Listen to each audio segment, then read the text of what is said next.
¿Qué es lo que realmente te asusta? ¿Es la oscuridad, el silencio o lo desconocido? ¿Por qué el simple sonido de un crujido en la noche puede acelerar tu corazón? El miedo no es más que una emoción poderosa, capaz de hacer que estamos paranoicos o tal vez un producto de nuestra imaginación.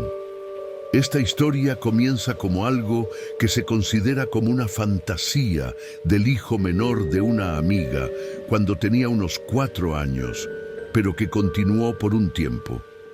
Fue en una tarde de octubre cuando la ciudad se vio afectada por vientos muy fuertes.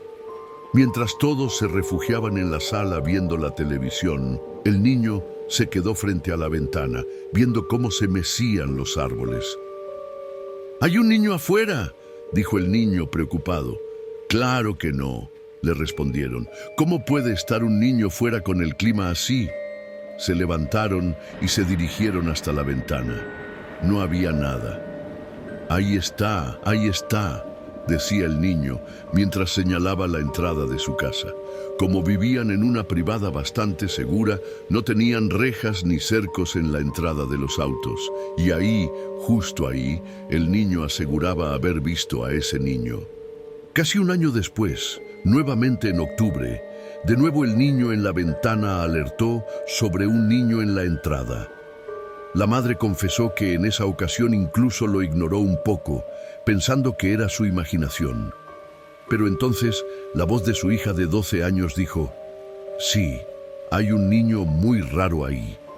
Nuevamente se levantaron, algo intrigados, pero para cuando llegaron a la ventana ya no había nada. «¿No era uno de los vecinos?», les preguntaron a los niños, pero respondieron que no, que estaba vestido muy raro.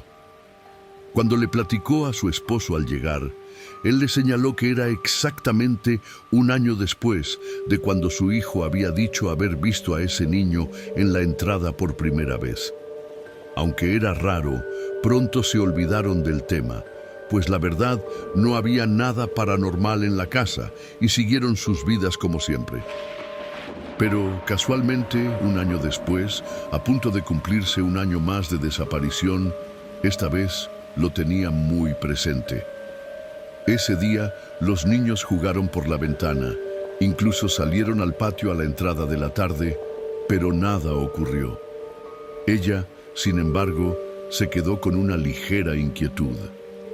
Comenzaba a llover y escuchó sonidos en la cocina que llamaron su atención. Se dirigió a la cocina y encontró a su hija preparándose algo de cenar.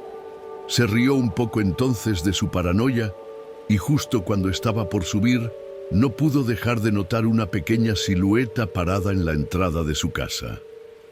Le creyó, subió de todos modos, pero se dirigió rápidamente hasta su ventana, desde donde podría tener una visión más clara de esa figura en el patio, si es que en realidad estaba ahí. Al abrir la cortina apenas un poco para asomarse, notó que el niño no solo estaba ahí, estaba viendo directamente hacia ella. Gritó un poco del susto y cerró las cortinas. No volvió a comentarlo con nadie. Si recuerda bien, el niño estaba vestido como si literalmente hubiera salido de otro tiempo.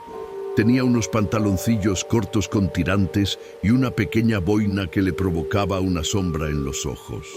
Tiempo después, se mudaron y no pudo comprobar si iba a aparecerse de nuevo ese mismo día el año siguiente.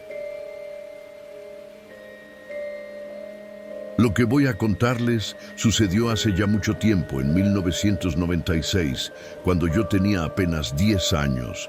Recuerdo las historias de lo sucedido, haber escuchado a mi mamá y a mis tías comentarlo, pero no fue sino hasta hace poco que pude recordar realmente ese episodio tan extraño en la historia de mi familia. Le sucedió a mi primo José Alberto, el chino, como le decíamos todos. Aunque éramos prácticamente vecinos y estudiábamos en escuelas diferentes, pues yo estudiaba en una cerca del trabajo de mi papá, mi primo se la pasaba todo el tiempo con Julio, su mejor amigo. Siempre que yo pasaba por ahí, él estaba junto a Julio en la cochera, donde guardaba muchos juguetes de los caballeros del Zodiaco. Julio era un niño muy pobre, por lo que no tenía ese tipo de juguetes que eran muy caros y prefería estar, al parecer, siempre en la casa del chino, siempre prefiriendo estar ahí que en la propia. Aquí comienza lo que escuché de niño y lo que pude comprobar apenas hace unos meses al escucharlo directamente de mi tía, la mamá de José Alberto. Un domingo mi primo, el chino, recibió la llamada de uno de sus amigos. Se quedó en silencio y se fue a su cuarto. Después le dijo a mi tía que no habría clases al día siguiente. Ese lunes por la tarde le dijo que estaría con Julio en la cochera y al día siguiente le dijo que tampoco habría clases y se quedó de nuevo todo el día jugando con Julio ahí, encerrados en la cochera. Esa tarde mi tía se encontró en la tienda con la mamá de otro de los chicos de ese salón. Le preguntó cómo lo estaba llevando José Alberto, o sea, mi primo. ¿Llevando qué?, le preguntó mi tía. Lo de Julio, le respondió. Por la cara que puso mi tía, la señora notó que no lo sabía.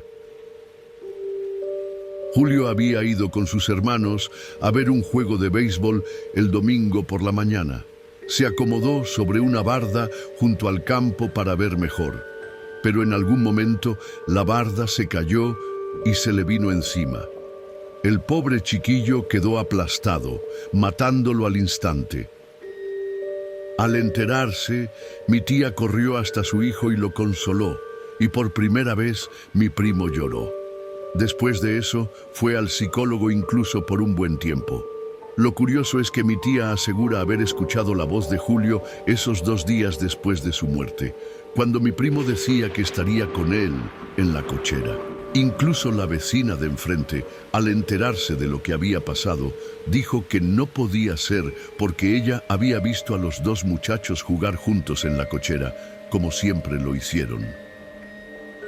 Me hubiera gustado saber más de esta historia, platicarla con mi primo y saber de él en general, con quien nunca fui tan cercano como hubiera podido. Sin embargo, esta historia me la contó mi tía en el funeral de José Alberto hace apenas unos meses. Seguro ya lo estará esperando Julito en el cielo, me dijo al terminar. Sin ser un convencido o un creyente de estos temas, a lo largo de su vida, mi padre vivió experiencias terribles que nos llevó a platicar en más de una ocasión. El fantasma de la abuela, la cual se hacía presente en los caminos cuando los niños del pueblo regresaban tarde, y luces en el cielo en las que nunca pudo encontrar la explicación. Había visto de todo. Sin embargo, una de las cosas más escalofriantes que le ocurrieron era, por llamarla de alguna manera, también una de las más sencillas. Fue una noche que sus padres tuvieron una emergencia, algún problema de salud de los abuelos que los hizo salir del pueblo en la madrugada sin tiempo para nada. A él lo dejaron en casa de la señora Juanita, una anciana de más de 80 años que vivía en esa calle y era amiga de la familia desde antes de que sus padres se conocieran. La señora dormía en una pequeña cama en su casa de apenas 2 cuartos, una casita de madera que con cada lluvia o viento fuerte parecía a punto de caer. Acomodó esa noche otra camita para el niño que le pidió que se durmiera. Sin embargo, mi padre, siendo apenas un niño asustado de no más de 6 años, no podía dormir. De repente, escuchó un sonido extraño afuera, unos pasos de alguien caminando por alrededor de la casa. Los escuchó cada vez más claros, como si eso que estuviera afuera comenzara a recargarse en la pared. Escuchó entonces con mucha claridad a alguien trepando por la ventana, como intentando entrar por ella. Cuando mi papá se atrevió a abrir los ojos y mirar, se topó de frente con la imagen de la anciana, de doña Juanita, trepando en la ventana queriendo introducirse. Se sorprendió, y al parecer la anciana también, porque se quedó quieta con su mirada encontrada con la de mi padre y lentamente bajó de la ventana hacia afuera y se perdió en la oscuridad. Mi papá estaba obviamente muy extrañado. Pensó en levantarse para ver si la señora estaba bien, si necesitaba ayuda o que le abriera la puerta, pero un ronquido lo hizo voltear a la cama a sus espaldas. Era doña Juanita, que estaba profundamente dormida. Mi padre entonces no tuvo idea de quién o qué era eso que acababa de ver en la ventana intentando entrar y nunca lo pudo aclarar.